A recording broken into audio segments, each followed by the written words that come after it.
Hola, ¿cómo están? Ayer salí a caminar a la hora de siempre, 5 de la tarde más o menos. A veces la gente me pasa la voz. Este es un barrio muy tranquilo, es una isla muy apacible. Raramente ves a un peatón. Ese peatón ayer era yo. Alguien pasa y me saluda desde un coche. Hey, Jaime, ¿qué tal? Muy bien. O alguien se detiene en una bicicleta y me conversa un par de minutos. A veces alguna gente me pide fotos, ¿no? Yo trato de ser humilde, amable y servicial con todos, ¿no? Me alienta particularmente cuando aluden a este canal de YouTube. No me pierdo tu canal de YouTube, felicita a la Silvia. ¿Cuándo sale Silvia? ¿Por qué Silvia está siempre detrás de cámaras?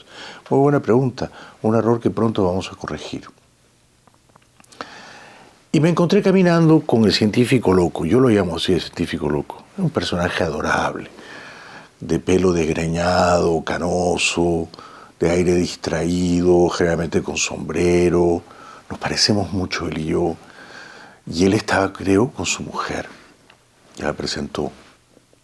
El científico loco y yo somos amigos de conocernos mientras caminamos y conversar brevemente si nos encontramos. Me quedó claro que él ve con simpatía a Trump y desea que Trump sea presidente otra vez y que ella todo lo contrario. Y yo no sabía para qué lado inclinarme, ¿no? Y yo que soy así medio gato veterano, trato de evitarme los conflictos, ¿no? Así que yo le sonreía a él cuando hablaba de Trump bien y le sonreía a ella cuando hablaba de Trump mal. Y mi postura era, yo me declaro neutral, ¿qué tal? Yo quiero ser amigo de ambos, pero sobre todo quiero evitar la discusión política, porque no vale la pena estropear una linda tarde soleada y fresquita hablando de Trump. No vale la pena. Es un error, es una pérdida de tiempo, pero sobre todo es un error ético, moral, un error artístico. Después voy a explicar por qué. A la noche fuimos a cenar al restaurante de siempre, que nos encanta. Costa Meta. Estaba tranquilo. Cuando nos íbamos, un par de señores encantadores, a quienes conocemos de toda la vida aquí en la isla, nos saludaron y entonces me dijeron, ¿y qué tal? ¿Ya te has convencido de que vas a votar por Trump? Porque vemos que estás así, que le pegas a Biden, le pegas a Trump, o elogias a Biden y elogias a Trump. Al final, ¿qué has decidido? De nuevo me hice el tonto. Con los años uno aprende a hacerse el tonto, ¿no? Porque yo realmente no quiero hablar del tema. En general, preferiría que Biden no vuelva a ser presidente. Me parece un disparate que aspire a la reelección. Está muy viejito, ya no da más. Y también en general hubiera preferido que Trump no fuera el candidato republicano y que Trump no vuelva a ser presidente. Pero no quiero entrar en eso. Y voy a explicar por qué no quiero entrar en eso. Entonces yo me hice el tonto, sonreí, dije, bueno, en fin, no sé, tengo mis dudas, a veces cambio de opinión, ustedes saben, soy bipolar, voy y vengo, ¿no? Un día estoy con Biden, otro día estoy con Trump. Pero sobre una cosa no tengo dudas, y no las tuve ni con el caminante, el científico loco, ni con los señores comensales del restaurante. Y es que no quiero hablar del tema, porque hablar obsesivamente del tema, en este caso de Trump y Biden, pero en general de la política, de los líos, las intrigas, los chismes políticos en cada tribu, en cada aldea, es una masiva, deplorable pérdida de tiempo. Se lo dije a mi mujer, ya aquí en la casa, le dije, mira, no dejes que te envenenen con la política, no dejes que te arrastren al fango, al charco de la política. No permitas que los grandes temas de la política, gana este o gana el otro, pierde este o pierde el otro, definan tu vida. Si tú permites eso, que la política sea la agenda principal de tu vida, estás jodida, estás perdida. Si tu felicidad depende de que gane Trump o de que gane Biden, estás perdida. tienes que alejarte de la política, tienes que ser consciente de que la política es un pescado que se pudre en 3 días y que apesta en 4. La política en este momento, sí, claro, uno habla de Trump, uno habla de Biden y parece lo más importante de la historia republicana, de los 250 años casi de historia exitosa en este país, ¿no? Y parece el fin del mundo, y parece que no hay otro tema importante, ¿no? Y la gente corre a una trinchera y corre a la otra trinchera y se disparan y se odian y se insultan, y unos dicen si no gana el mío el país se va al carajo, y los otros dicen si no gana el mío entonces será el apocalipsis. Y no es así. Voy a poner 2 o 3. Entonces le dije, mira amor, no pierdas tu tiempo hablando de política, porque la política tiene corta vida, muere pronto, deja de interesar y luego apesta. En cambio el arte, y a eso quiero ir, si tú en vez de perder tu tiempo hablando de política, discutiendo de política, metiéndote en política, peor todavía, si en vez de eso tú te dedicas a crear una pequeña, humilde obra de arte, una canción, un librito, un cuadro, una película, estás usando sabiamente tu tiempo. Porque la política es un pescado que muere y apesta.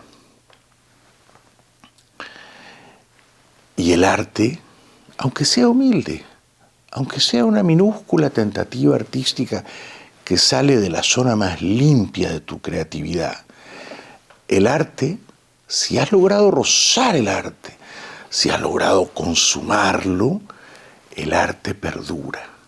Muere la política, vive el arte. Agoniza, expira y apesta y hiede la política los líos políticos aldeanos, tribales, los odios, las enemistades, los insultos, las invectivas. Todo eso se corrompe, se pudre y apesta. El arte no.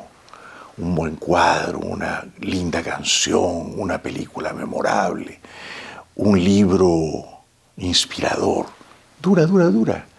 Dura, pervive, sobrevive. Vive más allá de la vida misma de su creador, de su autor.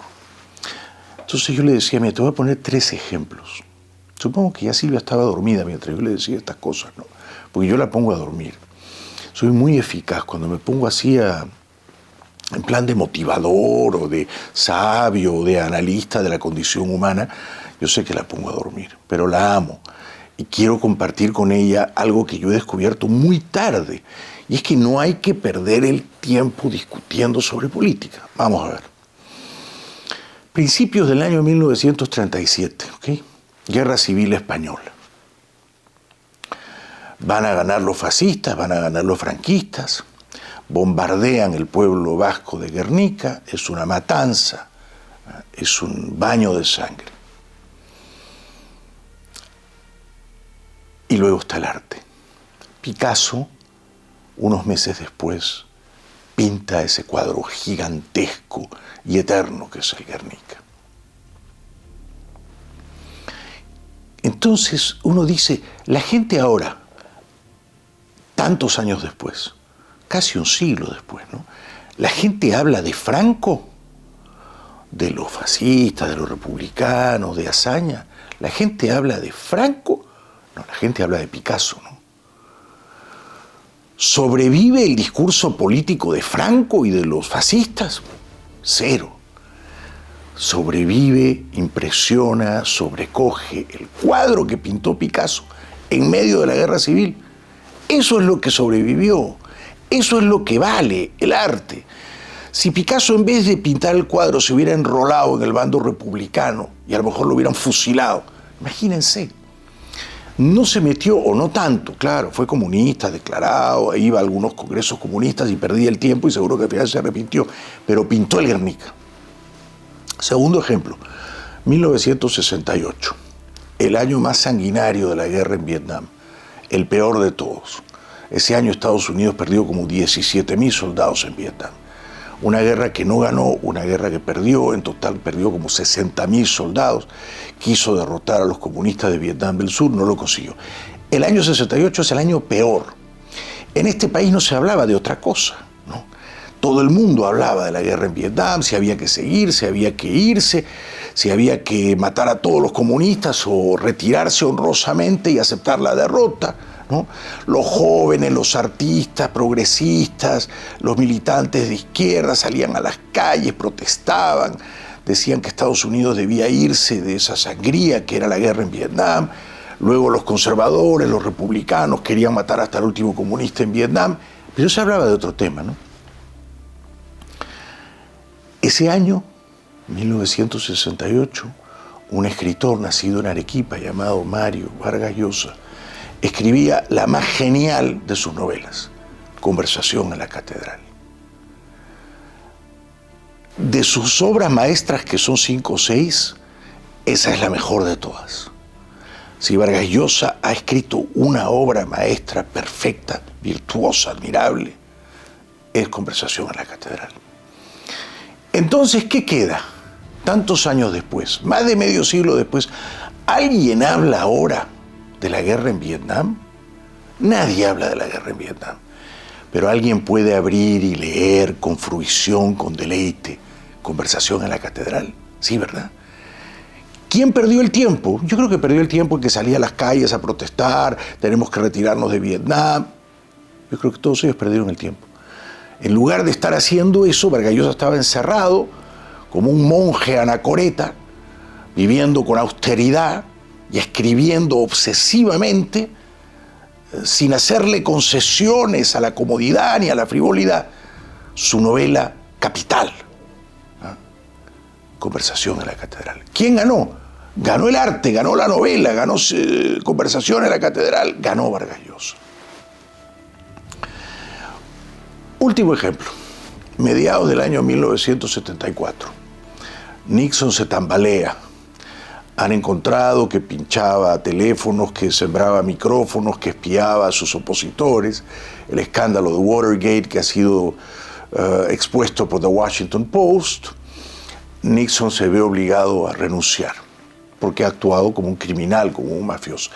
Todo el mundo habla de Nixon, no se habla de otra cosa. Debe renunciar o no debe renunciar, es un delincuente, es un criminal, o en realidad él no sabía que habían pinchado los teléfonos y sembrado los micrófonos.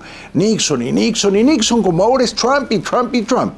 Es culpable, es inocente, debe ir a la cárcel, debe ir al exilio, lo mismo, lo mismo.